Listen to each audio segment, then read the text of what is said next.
समझे किस प्रकार का मुद्दा था, किस तरह का छात्रों था? 9 अगस्त 2023 को पूर्वांचल किसान यूनियन का गठन क्रांति दिवस के अवसर पर किया गया था। वर्तमान संसद के अंदर सत्ता पक्ष और विपक्ष ने किसानों के सवाल पर किसानों को निराश करने का काम किया।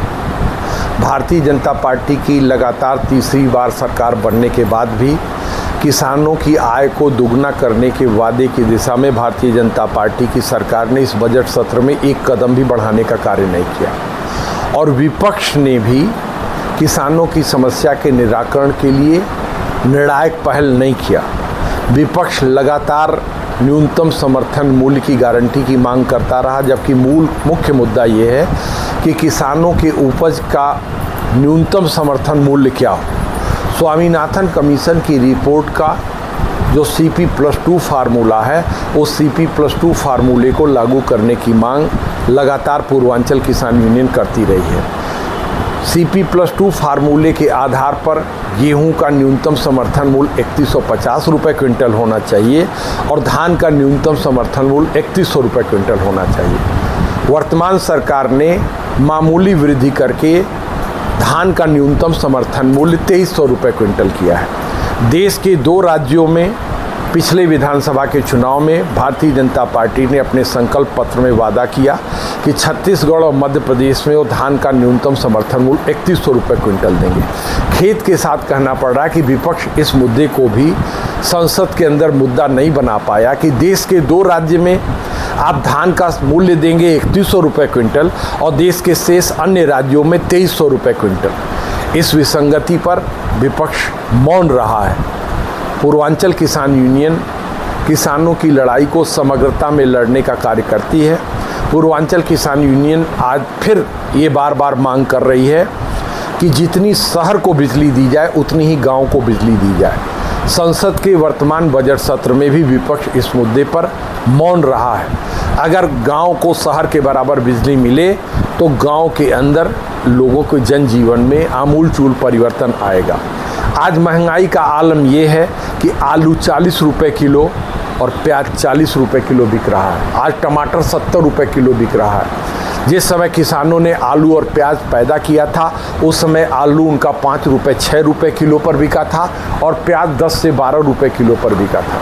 अगर स्वामीनाथन कमीशन की रिपोर्ट के आधार पर न्यूनतम समर्थन मूल्य निर्धारित होकर के सरकार ने आलू और प्याज का भंडारण किया होता तो आज 20 रुपये किलो से ज़्यादा आलू और प्याज का दाम किसानों को नहीं देना पड़ता। तो पूर्वांचल किसान यूनियन का ये कथन है कि अगर किसान सबसे बड़ा उत्पादक है तो अन्य वस्तुओं का सबसे बड़ा उपभोक्ता भी है। एक उपभोक्ता के रूप में भी किसान महंगाई की मार से त्रस्त है। इसलिए किसानों का ये कहना है कि जब तक किसानों की समस्या के लिए एक समग्र नीति नहीं अपनाई जाएगी तब तक न देश का भला होगा न किसान का भला होगा। इन्हीं मुद्दों को लेकर के 9 अगस्त को दिन में 12 बजे महाराजगंज में काका मैरिज हॉल में एक बड़ी किसान पंचायत का आयोजन किया गया है, जिसमें किसान इन ज्वलंत समस्याओं पे बैठक करके विचार विमर्श करके किसानों के हित में अगली रणनीति क्या हो इस रणनीति पर विचार विमर्श करेगा और अगली रणनीति को तय करने के बाद संघर्ष की एक रूपरेखा तैयार होगी। सुंदर जी, आप समय समय पर प्रेस कॉन्फ्रेंस के माध्यम से स्वामीनाथन कमीशन का उल्लेख करते हैं और जो है किसानों की मांग को उठाते हैं, उनकी आय को दुगनी करने की बात करते हैं, लेकिन पक्ष और विपक्ष दोनों पे इसका कोई खासा प्रभाव नहीं पड़ रहा है। क्या मानते हैं, कहाँ से चूक हो रही है? देखिए, इस देश के अंदर जो खाद्य सामग्री है, जैसे आप मोटे तौर पे गेहूं और चावल को ले लीजिए, मोटे तौर पे आप मक्के से लेकर के आलू को ले लीजिए, इन सामग्रियों का व्यापार करने वाले, जैसे आलू से चिप्स बनाने वाले लोग, मक्के से कॉर्नफ्लेक्स बनाने वाले लोग, गेहूं से मैदा आटा सूजी बनाने वाले लोग, चावल से नूडल्स बनाने वाले लोग, ये जो अरबों खरबों रुपए का कारोबार करने वाले लोग हैं, उनका दबाव पक्ष और विपक्ष दोनों पर है और पक्ष और विपक्ष दोनों इन बड़ी बड़ी कंपनियों के दबाव में आकर के किसानों की समस्या का मूल निराकरण करने के लिए आगे नहीं आ रहे हैं। इसके लिए किसानों को आंदोलन का रास्ता अख्तियार करना पड़ेगा। इतिहास गवाह है कि किसानों ने जब निर्णायक आंदोलन पिछले दिनों किया और दिल्ली को घेरने का काम किया तो सरकार को किसानों के सामने सामने झुकना पड़ा था। आज उसी बड़े आंदोलन का करने का मौका आ गया है। इसीलिए 9 अगस्त को किसानों की एक बड़ी पंचायत बुलाई गई है और इस पंचायत के बाद हम विभिन्न किसान संगठनों से बात करके इस आंदोलन को देशव्यापी आंदोलन का रूप देने की कोशिश करेंगे।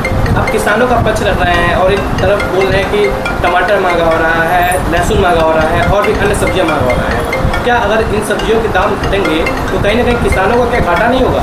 मैं यही तो कहना चाहता हूँ कि पैदा जो किसान कर रहा है उसको क्या मूल्य मिल रहा है और उसी किसान को जब खरीद करके यही वस्तुएं खानी पड़ रही हैं तो उसको क्या मूल्य मिल रहा है।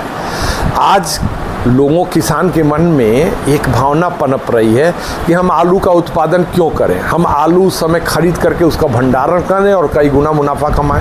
हम प्याज का उत्पादन क्यों करें, हम प्याज का भंडारण करके कई गुना मुनाफा कमाएं।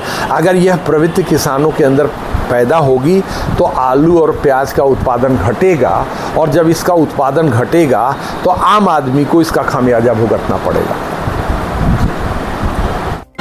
आप देख रहे हैं DVS न्यूज।